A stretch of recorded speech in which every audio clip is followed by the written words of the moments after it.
எல்லாருக்கும் நமஸ்காரம். கேரளாவில் கோவிலுக்கெல்லாம் போனீங்கன்னா அங்கே வந்து ஸ்பெஷலாக நெய்யப்பம் கிடைக்கும். அந்த நெய்யப்பத்தோட டேஸ்ட்டு, ஸ்மெல்லு எல்லாமே டிஃப்ரெண்ட்டாக இருக்கும். அது எப்படி பண்ணுறதுன்னு நம்ம பார்க்கலாம்.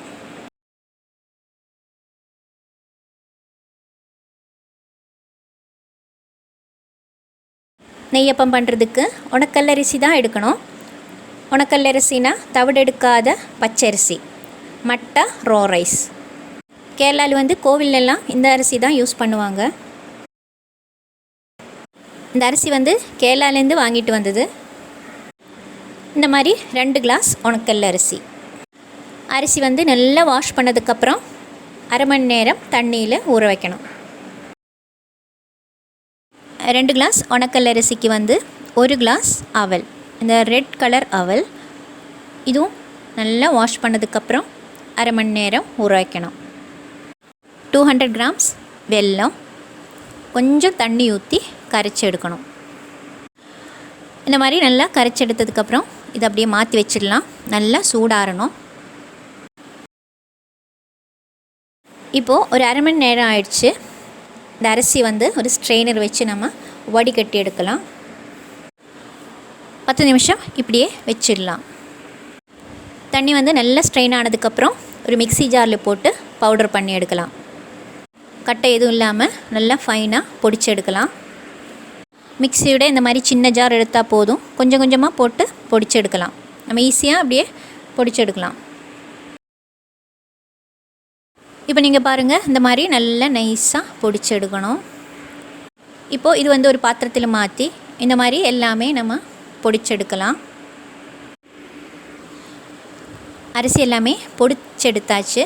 இதை அப்படியே மாற்றி வச்சிடலாம். அப்புறம் இதே சேம் மிக்ஸி ஜாரில் வந்து நம்ம அந்த ஊற வச்சுருக்கிற அந்த அவல் அரைச்சி எடுக்கணும். இந்த மாதிரி நல்லா ஃபைன் பேஸ்ட்டாக அரைச்சி எடுக்கணும். இது வந்து நம்ம பொடி பண்ணி வச்சுருக்கிற அந்த அரிசி மாவோடு சேர்த்துக்கலாம். அவல் எல்லாமே அரைச்சி எடுத்தாச்சு. அப்புறம் 2 வாழைப்பழம். இதுக்கு வந்து மஞ்சப்பழம் தான் யூஸ் பண்ணணும். அப்போ தான் அந்த கரெக்டு டேஸ்ட்டு கிடைக்கும். நல்லா பழமாக இருக்கணும். இதுவும் நம்ம வந்து மிக்ஸி ஜாரில் போட்டு அரைச்சி எடுக்கலாம்.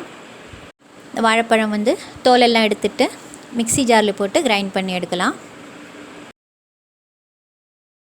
வாழைப்பழம் நல்லா கிரைண்ட் பண்ணி எடுத்ததுக்கப்புறம் இதோட சேர்த்துக்கலாம். எல்லாமே சேர்த்ததுக்கப்புறம் நம்ம கை வச்சு தான் நல்லா மிக்ஸ் பண்ணணும்.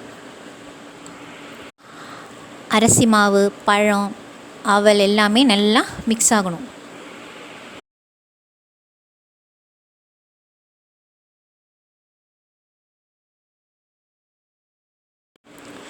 இந்த மாதிரி நல்லா பிசைஞ்சதுக்கப்புறம் நம்ம கரைச்சி வச்சுருக்கிற அந்த வெல்லம் கொஞ்சம் கொஞ்சமாக ஊற்றி நல்லா மிக்ஸ் பண்ணலாம்.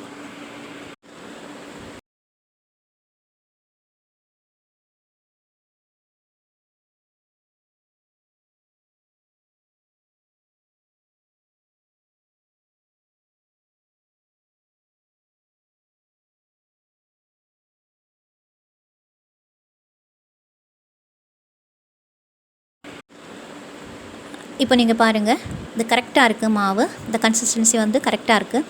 நீங்கள் வெல்லம் எல்லாமே ஊற்றுனதுக்கப்புறம் கொஞ்சம் திக்காக இருக்குது அப்படின்னா கொஞ்சம் தண்ணி ஊற்றி கூட நம்ம மிக்ஸ் பண்ணலாம். ஸ்வீட் வந்து கரெக்டாக இருக்கும். இந்த மாதிரி 2 கிளாஸ் உனக்கல்ல அரிசிக்கு வந்து 200 கிராம் வெல்லம், அது கரெக்டாக இருக்கும்.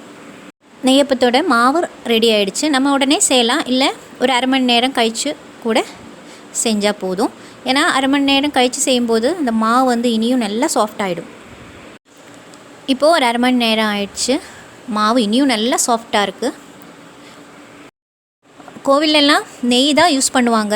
ஆனால் நம்ம வந்து வீட்டில் செய்யும்போது தேங்காய் எண்ணெய் ஊற்றி அதில் கொஞ்சம் ஒரு டீஸ்பூன் நெய் ஊற்றினாலே அந்த கரெக்டாக நெய் வாசனை வந்துடும். எண்ணெய் நல்லா சூடானதுக்கப்புறம் தான் மாவு ஊற்றணும்.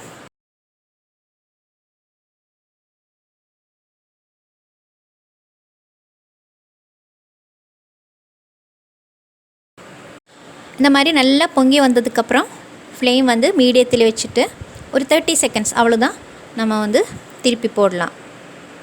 அதுக்குள்ளே இந்த பேக் சைடெல்லாம் நல்லா ப்ரௌன் கலர் ஆகிடும். திருப்பி போட்டு நல்லா ப்ரௌன் ஆனதுக்கப்புறம் நம்ம எடுக்கலாம்.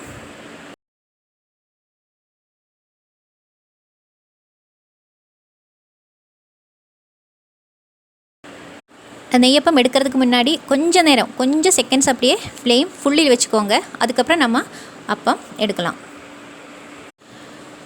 இப்போ நீங்கள் பாருங்கள், 2 சைடும் நல்லா ப்ரௌன் கலர் ஆயிடுச்சு. இப்போ நம்ம வந்து இதை எடுக்கலாம். சாஃப்ட் நெய்யப்பம் ரெடி ஆயிடுச்சு. இந்த மாதிரி நம்ம எல்லாமே செஞ்சு எடுக்கலாம்.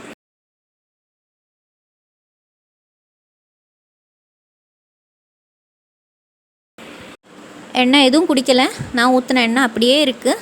நம்ம தேவையான மட்டும் எண்ணெய் ஊற்றினா போதும். எப்போவும் எண்ணெய் நல்ல சூடானதுக்கப்புறம் தான் மாவு ஊற்றணும். அதுக்கப்புறம் மீடியம் ஃப்ளேமில் வச்சுட்டு நம்ம நெய்யப்பம் செய்யலாம். அதுக்கப்புறம் மீடியம் ஃப்ளேமில் வச்சு தான் நெய்யப்பம் செய்யணும்.